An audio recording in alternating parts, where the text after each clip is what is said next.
ഞാൻ ഇടയ്ക്കൊന്ന് എൻക്വയറി ചെയ്തിരുന്നു. അപ്പം ഇതിനെ വെച്ചിട്ട് അപ്ഗ്രേഡ് ചെയ്യാൻ മാത്രം ഉള്ളതില്ല എന്ന് അവിടുന്ന് തന്നെ ആൾക്കാർ എന്നോട് പറഞ്ഞിട്ടുണ്ട്. ഏത് ഹിമാലയനിലോട്ട് റെഗുലർ സർവീസ് മാത്രമേ ഉള്ളൂ ഉള്ളൂ എക്സ്പെൻസ് ആവുന്നത്? എക്സ്പെൻസ്. അതിന് എത്ര ആകാറുണ്ട്? അതല്ലാതെ ഹ്യൂട്ട് എടുക്കുമ്പോൾ അല്ലാതെ സ്റ്റോളിംഗ് ഇഷ്യൂസ് ഉണ്ടോ? ഓക്കെ, അപ്പോൾ 500 കിലോമീറ്റേഴ്സ് സിംഗിൾ സ്ട്രെച്ചിൽ എസ് ടി അഡ്വഞ്ചർ ഓടിച്ചപ്പം എങ്ങനെ ഉണ്ടായിരുന്നു അതിൻ്റെ ഫീഡ്ബാക്ക്? ബൈക്സിൻ്റെ ആ ഒരു എവല്യൂഷൻ നമ്മൾ കുറേ കണ്ടിട്ടുണ്ടല്ലേ. നമ്മൾ ആദ്യമൊക്കെ കാണുമ്പോൾ 100cc 125cc ബൈക്സൊക്കെ അങ്ങനെയൊക്കെ ആയിരുന്നു. അതിനുശേഷം സ്പോർട്സ് ബൈക്സിലോട്ട് ഒരു ചേഞ്ച് ഓവർ ഉണ്ടായിരുന്നു. പിന്നെ ബുള്ളറ്റ്സിൻ്റെ ആ ഒരു ടൈപ്പ് ക്രൂസർ ടൈപ്പ് ബൈക്സിനോട്ടായിരുന്നു. അതിനുശേഷം കുറേ ടൈപ്സ്, സ്ക്രാംബ്ലർ ടൈപ്പ് ബൈക്സ്, പിന്നെ അഡ്വഞ്ചർ ടൈപ്പ് ബൈക്സ്, അങ്ങനെ കുറേ വന്നു. ഇപ്പം കൂടുതൽ ആളുകളും ചൂസ് ചെയ്യുന്ന ഒരു സെഗ്മെൻറ്റിൽ ഒന്നാണ് അഡ്വഞ്ചർ ബൈക്സ് എന്നുള്ളത്. അഡ്വഞ്ചർ ബൈക്സിൻ്റെ ആ ഒരു സെഗ്മെൻറ്റ് വന്നപ്പോൾ തന്നെ അതിലും കുറേ കോമ്പറ്റേറ്റേഴ്സ് അധികം താമസിയാതെ തന്നെ വന്നു. ആദ്യം ഹിമാലയൻ, റോയൽ എൻഫീൽഡിൻ്റെ ഹിമാലയനിൽ തുടങ്ങിയെങ്കിലും പിന്നെ എല്ലാ ബ്രാൻഡ്സും അവരുടെ അഡ്വഞ്ചർ ബൈക്സ് ലോഞ്ച് ചെയ്യാനായിട്ട് തുടങ്ങി. പക്ഷേ നമ്മൾ ഇന്ന് കൊണ്ടുവന്നിരിക്കുന്നത് കുറേ വർഷങ്ങൾക്ക് മുമ്പ് എല്ലാവരുടെയും ഹരമായിരുന്ന ഒരു ബ്രാൻഡായിരുന്നു ജാവ, അല്ലെങ്കിൽ എസ് ഡി എന്നൊക്കെ പറയുന്നത്. ജാവയും എസ് ഡിയും ഒരുമിച്ച് വീണ്ടും തിരിച്ചു വന്നിരിക്കുന്നു. തിരിച്ചു വന്നതിന് ശേഷം അവരുടെ ഭാഗത്തു നിന്ന് വന്ന ഒരു അഡ്വഞ്ചർ ബൈക്കുമായിട്ടാണ്.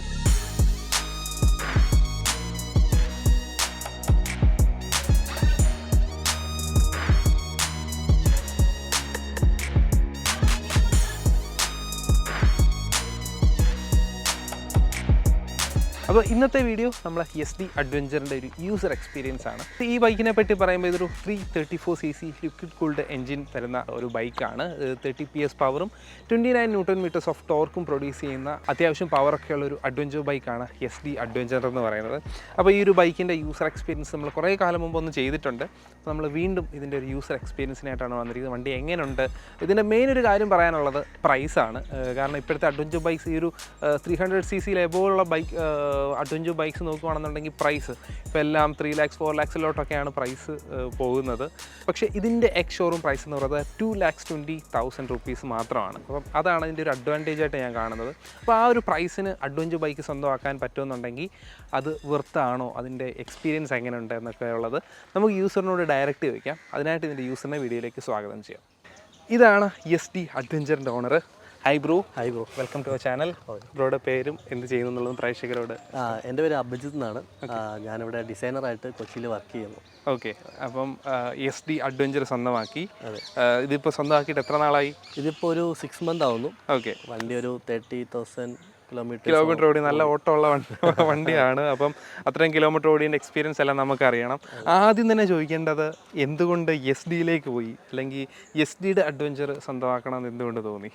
ഞാൻ ഇത് ഇടയ്ക്കൊന്ന് ടെസ്റ്റ് ഡ്രൈവ്, അതായത് ഓൺലൈൻ ഞാനിങ്ങനെ ആദ്യം എൻ്റെ MD-15 ആയിരുന്നു. അപ്പം എൻ്റെ ഒരു ഹൈറ്റ് വെച്ചിട്ട് എനിക്കതൊരു ലോങ് കംഫർട്ട് കിട്ടാത്തത് കൊണ്ട് ഒരു അഡ്വഞ്ചർ മോഡലിലേക്ക് അപ്ഗ്രേഡ് ചെയ്യാന്നുള്ള രീതിക്ക് നിൽക്കുമായിരുന്നു. അപ്പോഴാണ് നമ്മൾ ഹിമാലയൻ കണ്ടു, എക്സ്പൾസ് കണ്ടു, അതിൻ്റെ കൂടെ തന്നെ എസ് ഡി അഡ്വഞ്ചറും കണ്ടു. കണ്ട പാടെ തന്നെ ഇഷ്ടപ്പെട്ടു. അപ്പം എന്തായാലും ഒന്ന് ടെസ്റ്റ് ഡ്രൈവ് അടിച്ചേക്കാന്ന് വിചാരിച്ചു. അങ്ങനെ ടെസ്റ്റ് ഡ്രൈവ് ചെയ്തു.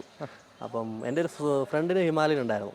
അപ്പോൾ ഹിമാലയൻ ഉണ്ടായിരുന്നത് കൊണ്ട് അത് ഞാൻ കുറച്ച് ഓടിച്ചിട്ടുണ്ട്. അപ്പോൾ അതിൽ എനിക്ക് ചെറിയതായിട്ട് വൈബ്രേഷനും കാര്യങ്ങളും, പിന്നെ ഒരു സ്ട്രീറ്റ് ബൈക്കിൽ നിന്ന് ഇതിലോട്ട് വന്ന ഒരു ഇതുള്ളത് കൊണ്ട് എനിക്ക് അതിൽ 5th ഗിയർ വരെ ഉള്ളത് കൊണ്ട് നമുക്കൊരു ടോപ്പ് എൻഡ് ഒരു സ്മൂത്തായിട്ട് എനിക്ക് തോന്നിയില്ല. പക്ഷേ ഇതിൽ 6th ഗിയർ ഉള്ളത് കൊണ്ട് ടോപ്പ് എൻഡ് കുറച്ചുകൂടെ സ്മൂത്തായി വൈബ്രേഷൻ ഫ്രീ ആയതുകൊണ്ട് ആണ് എനിക്കിത് കുറച്ചുകൂടെ ഹാപ്പി ആയിട്ട് തോന്നിയത്. അപ്പോൾ ഓടിച്ചു നോക്കിയപ്പോഴേ അതൊക്കെ നോട്ട് ചെയ്തിരുന്നു.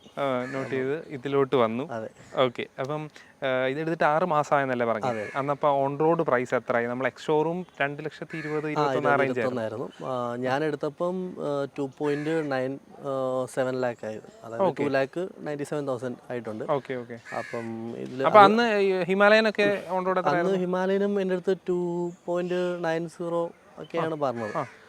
ഓൺ റോഡ് 903 ആ റേഞ്ചാണ് ഓൺ റോഡ് പറഞ്ഞത്. പക്ഷേ ഇതിൽ നമുക്ക് എക്സ്ട്രാ, അതായത് ഈ ടാങ്കേജും കാര്യങ്ങളൊക്കെ എല്ലാം ഇൻക്ലൂഡ് ആയിട്ടാണ്. അതായത് ഇതിൻ്റെ ഓൺ റോഡ് പ്രൈസ് വരിക.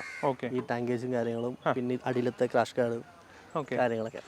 അപ്പോൾ അതൊക്കെ എഞ്ചിൻ കാർഡൊക്കെ ഓൾറെഡി ഉണ്ട്. പിന്നെ ഈ സാഡിൽ സ്റ്റേയുടെ ആ ഒരു സാധനങ്ങളും എല്ലാം ഇൻക്ലൂഡ് ആയിട്ട് വരുന്നത് കൊണ്ടാണ് മൊത്തത്തിൽ ആ ഒരു പാക്കേജ്.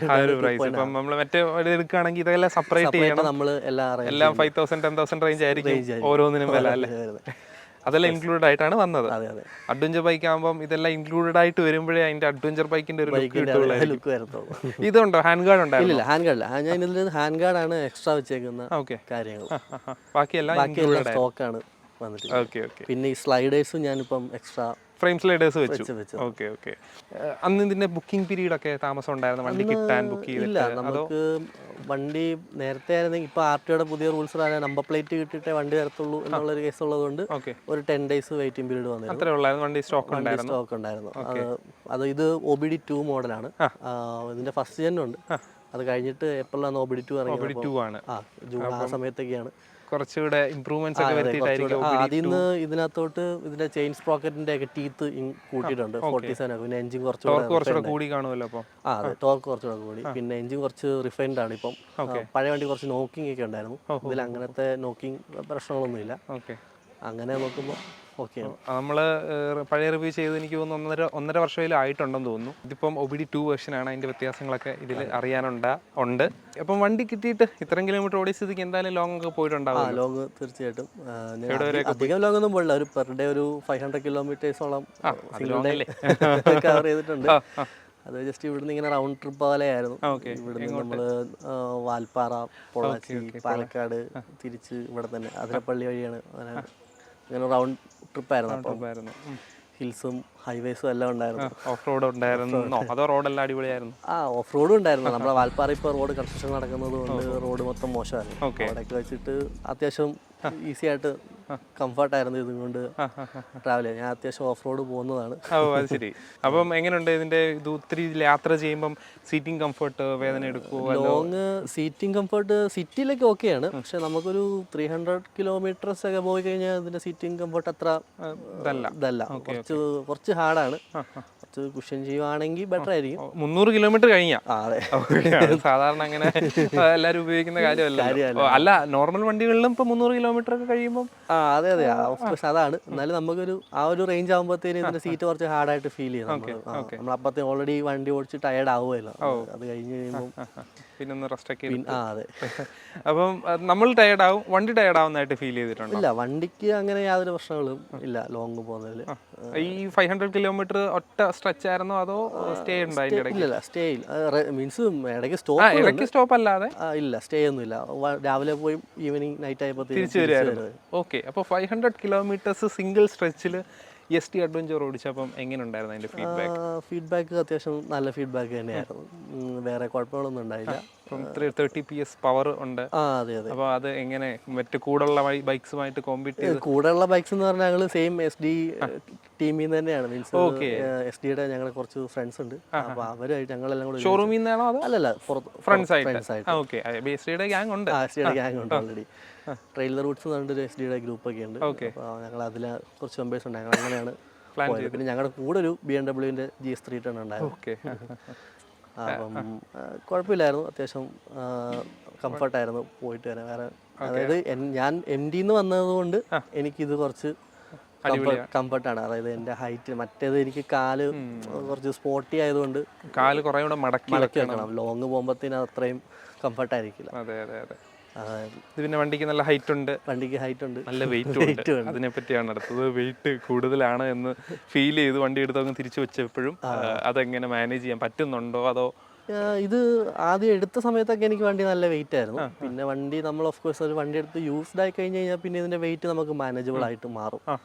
അപ്പം ഇതിപ്പം RC-യിൽ ഒരു അറൗണ്ട് 210 കിലോ വെയിറ്റ് ഉണ്ട്. ഓക്കെ. അപ്പോൾ ആ വെയിറ്റ് നമുക്ക് തുടക്കം ആദ്യമായിട്ട് ഇത് അതുകൊണ്ട് ഒരു 5 foot ഉള്ള ഒരാൾക്ക് കാലത്തൊന്നും തോന്നില്ല. 5 feet ഉള്ള ആൾക്ക് 5.5 ഒക്കെ വേണം തോന്നും.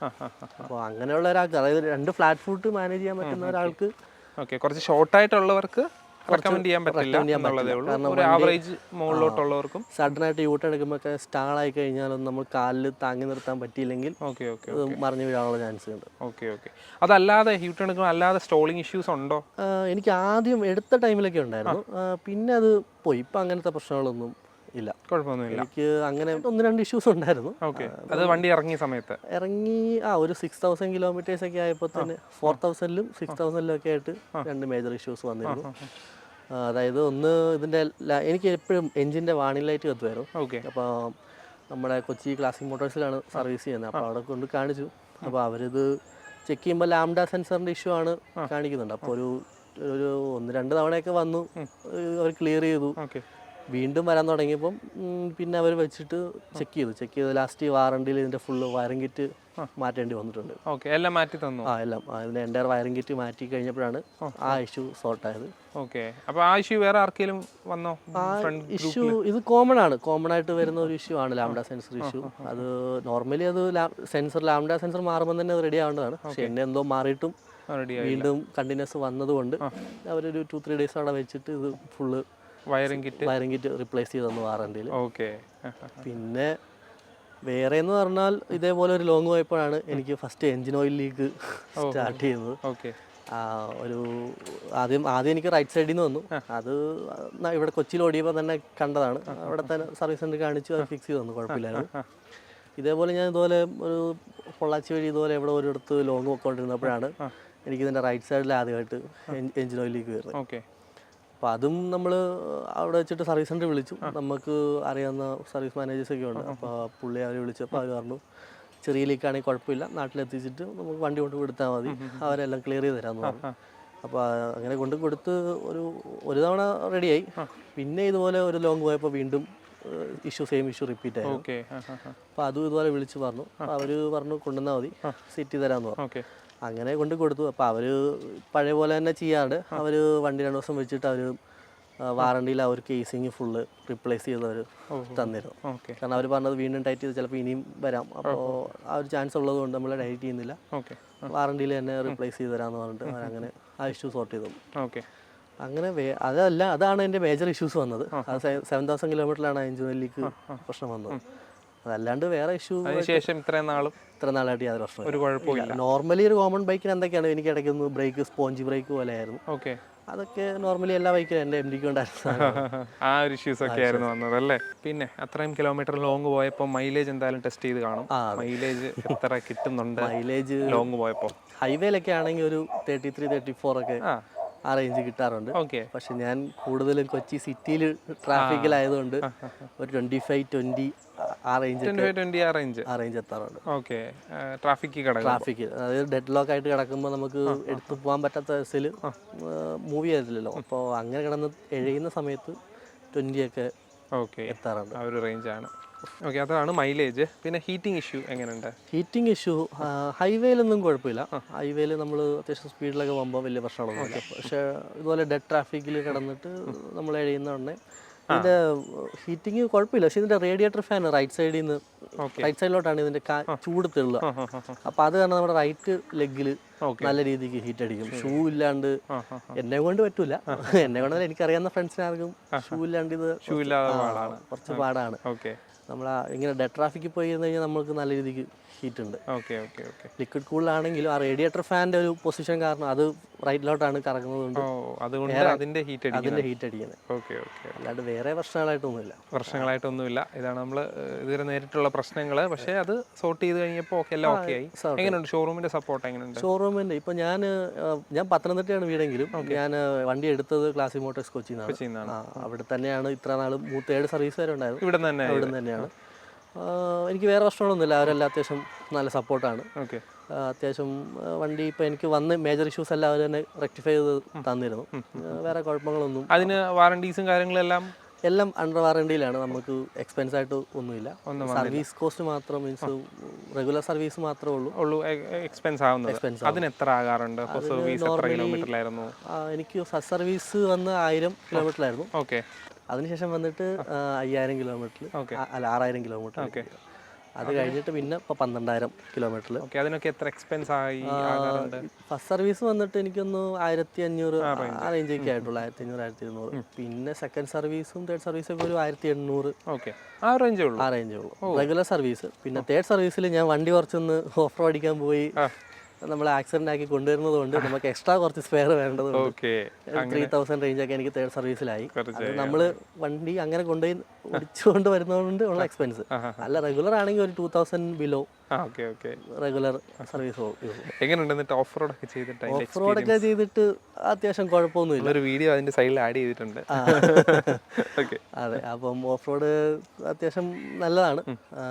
പിന്നെ ബ്രേക്കിംഗ് അടിപൊളി ബ്രേക്കിംഗ് ആണ്. എനിക്ക് ഹിമാലയനെക്കാട്ടി കൂടുതൽ കുറച്ചുകൂടെ കോൺഫിഡൻ്റ് ആയിട്ട് ഇതിൻ്റെ ബ്രേക്കിംഗ് തോന്നി. ഫ്രണ്ട് ബ്രേക്ക് ആണെങ്കിലും റിയർ ബ്രേക്ക് ആണെങ്കിലും.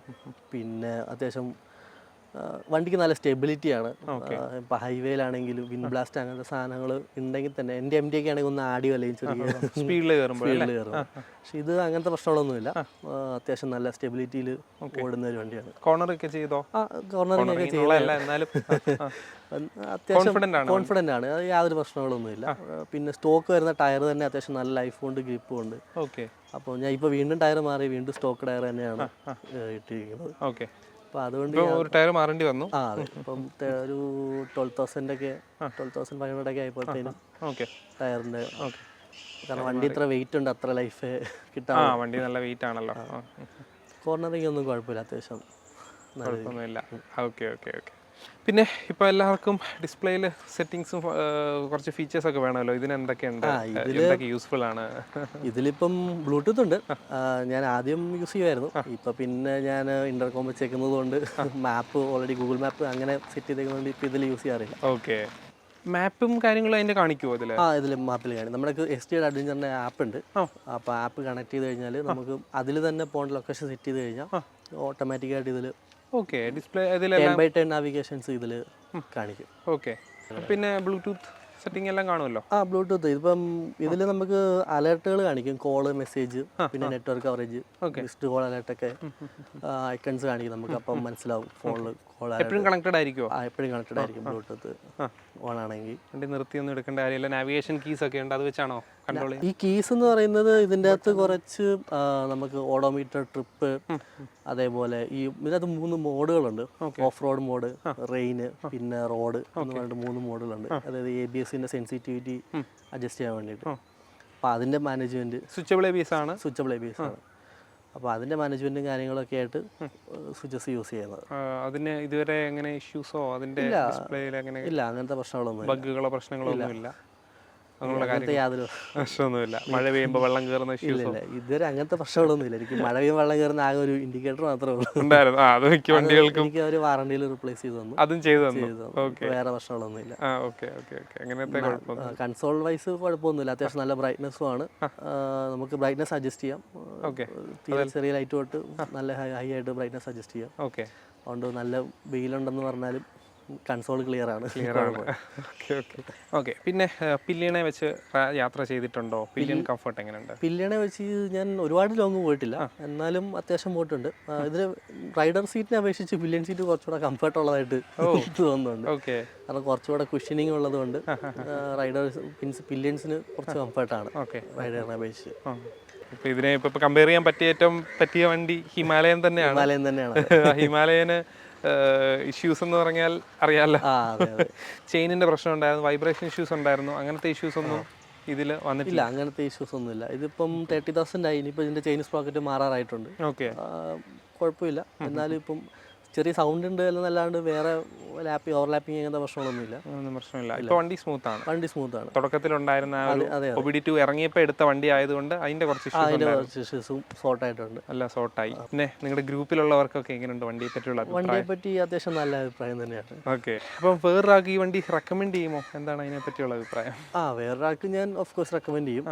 ഇപ്പോൾ ഒരു അണ്ടർ 3 lakh റേഞ്ചിൽ ഒരു അഡ്വഞ്ചർ മോഡൽ വേണം എന്നുണ്ടെങ്കിൽ നല്ലൊരു ഓപ്ഷൻ. ഈ ഒരു എഞ്ചിൻ കാറ്റഗറിയിലുള്ളതല്ലേ? അതെ, ഒരു 300cc. ഇപ്പം കോമ്പറ്റീഷനായിട്ട് ഇപ്പം ഹിമാലയൻ 450 ഉണ്ട്. പക്ഷെ അത് സ്റ്റിൽ 3.6 lakhന് മേളിൽ എത്തുന്നുണ്ട്. സ്റ്റാർട്ടിംഗ് ബേസ് മോഡൽ സ്റ്റാർട്ടിംഗ് വരുന്നുണ്ട്. അപ്പം ആ ഒരു ബഡ്ജറ്റ് പോവാതെ ഒരു 3 lakh ബഡ്ജറ്റിൽ നിൽക്കുവാണെങ്കിൽ എന്തുകൊണ്ടും ബെറ്റർ SD അഡ്വഞ്ചർ തന്നെയാണ്. അതായത് ഹിമാലയൻ 411 കുറച്ചുകൂടെ ബെറ്റർ ആണെന്ന് ഞാൻ പറയും. അതിനെക്കാട്ടിൽ ബെറ്റർ ആണ്.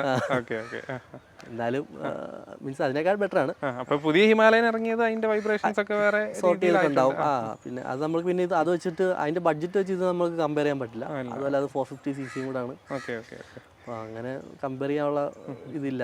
120cc കൂടുതലുണ്ടത് വേറെ കാറ്റഗറി ആയിട്ട് പോകും വേണമെങ്കിൽ അതല്ലേ. അതെ, ഞാൻ ഇടയ്ക്കൊന്ന് എൻക്വയറി ചെയ്തിരുന്നു. അപ്പം ഇതിനെ വെച്ചിട്ട് അപ്ഗ്രേഡ് ചെയ്യാൻ മാത്രമുള്ളതില്ല എന്ന് അവിടെ തന്നെ ആൾക്കാർ എന്നോട് പറഞ്ഞിട്ടുണ്ട്. ഏത് ഹിമാലയനിലോട്ട്? എൻഫീൽഡിലോട്ട്. ഫീൽഡിൽ നിന്ന് തന്നെ ഞാൻ ടെസ്റ്റ് ഡ്രൈവിന് പോയിട്ടുണ്ടായിരുന്നു. അപ്പോൾ അവിടെ നിന്ന് തന്നെ പറഞ്ഞു, പുള്ളി പറഞ്ഞത് അപ്ഗ്രേഡ് ചെയ്യാൻ മാത്രം, അതായത് എനിക്ക് അങ്ങോട്ട് പോകാൻ മാത്രമുള്ളതൊന്നുമില്ല. TFT ഡിസ്പ്ലേ ഒക്കെ കിട്ടുമായിരിക്കും അല്ലേ? അങ്ങനെ അല്ലാതെ ഒന്നും ഇല്ലായിരിക്കും പ്രത്യേകിച്ച്. Okay okay okay. അപ്പം thank you so much bro.